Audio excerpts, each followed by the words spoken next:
All right, gonna read Genesis 26 today. Finished reading Genesis 25. Now we got 26. So, Isaac and Abimelech. Now there was a famine in the land besides the previous famine in Abraham's time, and Isaac went to Abimelech, king of the Philistines in Gerar. The Lord appeared to Isaac and said, "Do not go down to Egypt. Live in the land where I tell you to live. Stay in this land for a while, and I will be with you and will bless you.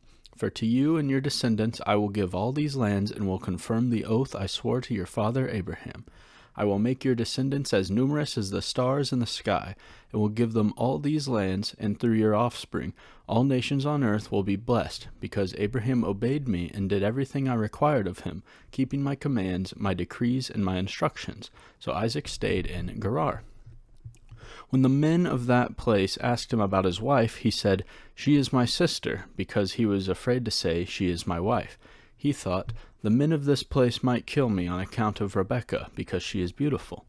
When Isaac had been there a long time, Abimelech, king of the Philistines, looked down from a window and saw Isaac caressing his wife Rebekah. So Abimelech summoned Isaac and said, "She is really your wife. Why did you say, 'She is my sister'?" Isaac answered him, "Because I thought I might lose my life on account of her." Then Abimelech said, "What is this you have done to us? One of the men might well have slept with your wife, and you would have brought guilt upon us." So Abimelech gave orders to all the people, "Anyone who harms this man or his wife shall surely be put to death." Isaac planted crops in that land, and the same year reaped 100-fold, because the Lord blessed him. The man became rich, and his wealth continued to grow until he became very wealthy. He had so many flocks and herds and servants that the Philistines envied him. So all the wells that his father's servants had dug in the time of his father Abraham, the Philistines stopped up, filling them with earth. Then Abimelech said to Isaac, "Move away from us. You have become too powerful for us." So Isaac moved away from there and encamped in the valley of Gerar, where he settled. Isaac reopened the wells that had been dug in the time of his father Abraham, which the Philistines had stopped up after Abraham died, and he gave them the same names his father had given them.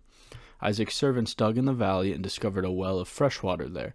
But the herders of Gerar quarreled with those of Isaac and said, "The water is ours." So he named the well Esek, because they disputed with him. Then they dug another well, but they quarreled over that one also, so he named it Sitnah. He moved on from there and dug another well, and no one quarreled over it. He named it Rehoboth, saying, "Now the Lord has given us room, and we will flourish in the land."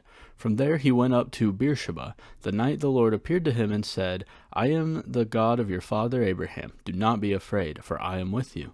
I will bless you and will increase the number of your descendants for the sake of my servant Abraham." Isaac built an altar there and called on the name of the Lord. There he pitched his tent, and there his servants dug a well. Meanwhile, Abimelech had come to him from Gerar with Ahuzath, his personal adviser, and Phicol, the commander of his forces. Isaac asked them, "Why have you come to me, since you were hostile to me and sent me away?"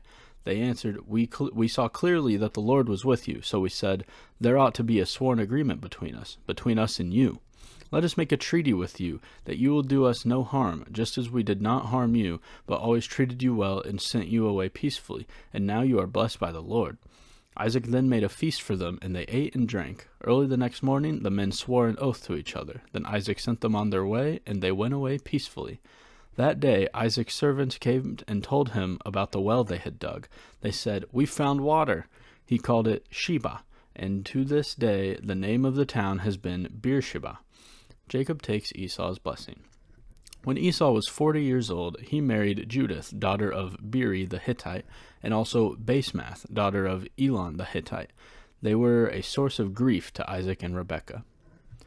So that was Genesis 26. A lot of parallels between Isaac and Abimelech and Abraham and Abimelech there, with the lying about the wife and the what was it, the treaties, I believe it was, for dealing in good faith and fairness and stuff.